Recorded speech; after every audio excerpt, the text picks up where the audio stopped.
Hello and welcome to another edition of MHQ's Foundation 101 webcast, where today we answer one single question. Foundation, who is actually using them? And to help us answer that question, it is fundamental to focus on the data to date. Last week, the ADGM became the second center in the Middle East at large to reach the 100 foundation threshold. This follows the footstep of the DIFC, which reached that threshold earlier this year. Today, overall, there is close to 300 foundations registered in the UAE across the three financial centers of ADGM, DIFC, and Ras Al Khaimah. Now, this is a staggering number in terms of adoption and accelerating still.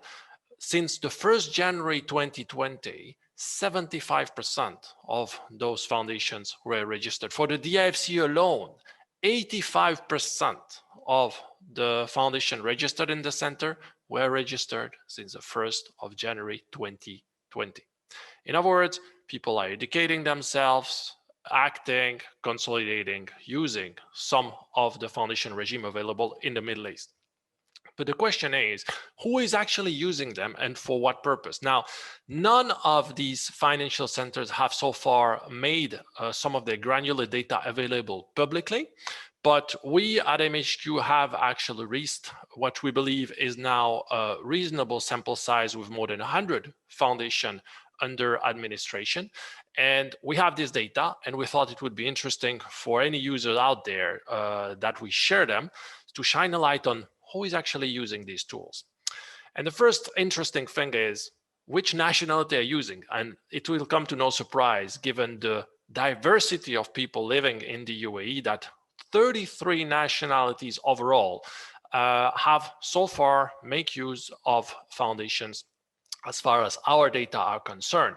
It will come to no surprise that the leading nation is the UAE for mostly a quarter of these users. In fact, if you extend that to GCC national, you reach 1/3 of the users of foundation. Again, not a surprise. Finally, given the large diaspora of NRIs in the UAE, Indian nationals are the first non-GCC national country. Again, not too much of a surprise given the importance of Indian national in the UAE. Now, if we look at, if we put also that in combination with the fact that 85% of the users of foundation are UAE resident, it gives a good flavor of the importance of these structures for regional and local family businesses. Now, another thing that is important, we find often we set up this foundation for intergenerational legacy planning. And the good news is they can be used by both Muslims and non-Muslims. This is translated in the numbers. To date, half of the people using foundation declare being Muslims. The other half are from another faith or from no faith at all.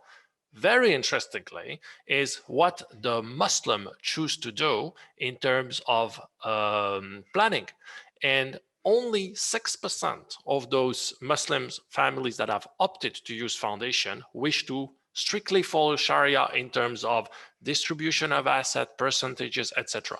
So plenty of people say, I want to be fair, but I want to keep it in the family, and I want to maybe benefit a daughter and a boy equally, which is possible within certain parameters.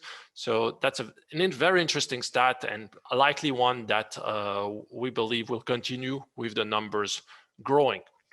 Now, what is also interesting is what sort of assets are being consolidated here. And for context, 80% of the wealth of regional families is usually in the region. So it will come as no surprise that the top three in terms of assets are businesses, both locally and abroad, financial portfolio custodized in the UAE or abroad, think Singapore, think Switzerland, US, UK, and at heart, real estate. We're very happy that by the approach taken by the Dubai Land Department in particular towards foundations. They educated themselves. They are now fully aware of how it works.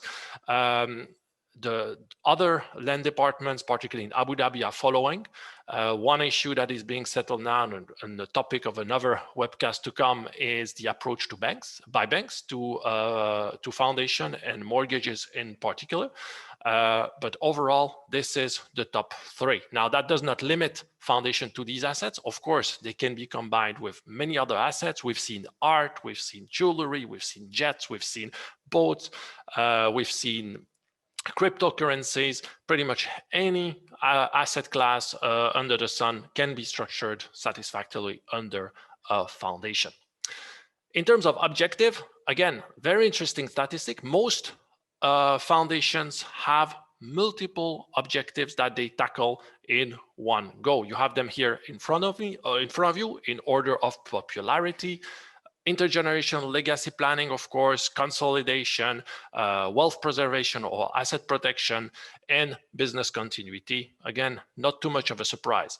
10% of the people declare a philanthropic objective for their foundation. Only 3% of the foundation have been strictly set up for philanthropic purpose. And this was by families that actually had a first foundation for the business and family vertical and a separate one for philanthropy. This we expect to become a growing trend, because setting up a foundation for one family's philanthropic endeavors helps with KPIs, tracking, monitoring, and of course, continuity.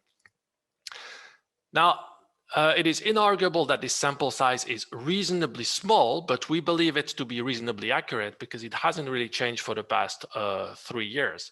So it is very instructive of the way people are using foundation in the Gulf region and with respect to regional and international assets. And it really shows the broad variety of users, of uses, and objectives. If you put that in context of only one family out of 7 in the Middle East at large having some sort of legacy planning in place, and most businesses being still patriarch held and thus subject to potential risk, think legacy, think succession, think attacks of creditor, it comes to sense that many people will look into these structures in the future, use them increasingly more. So for families that are serious about wealth preservation, about intergenerational legacy planning, we believe at MHQ the future is now. So the answer is everyone should use them, and perhaps your family too. Thank you very much. And if you have any question, reach out to us at MHQ. We'll be here to assist you.